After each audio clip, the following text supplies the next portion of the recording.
എനിക്ക് മമ്മന്റെ അടുത്തേക്ക് പോവാൻ ഇഷ്ടമല്ല. പപ്പ നിന്നോടെ പോവാൻ എന്നെ പറഞ്ഞോണ്ട് നിക്കാണ്. ഞാൻ എന്താ ചെയ്യേ? പഠിച്ചോനെ, ഇത് കുഞ്ഞിപ്പാന്റെ മോൾ ഐഷുവിന്റെ വീഡിയോ ആണല്ലോ.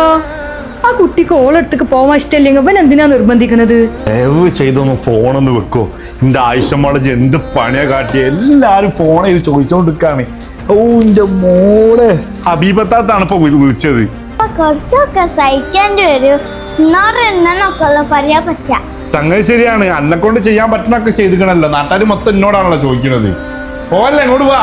മമ്മന്റെ അടുത്തേക്ക് എന്നെ പറഞ്ഞു വിടാണെങ്കിൽ പപ്പക്ക് പഞ്ഞി തരും, മമ്മക്ക് പഞ്ഞി തരും. ഞാൻ എല്ലാവരും പറഞ്ഞു നടക്കൂ. എന്ത് അതൊക്കെ പനി തരുമ്പോ കാണാം. നമ്മുടെ ജീവിതത്തിൽ എത്ര തിരക്കുള്ള സമയം ഉണ്ടെങ്കിലും മക്കളെ കൂടെ ചെലവഴിക്കുന്ന ഓരോ സമയവും നമുക്ക് വിലപ്പെട്ട സമയമായിരിക്കും. അത് അവർക്കും വലിയ സന്തോഷമായിരിക്കും.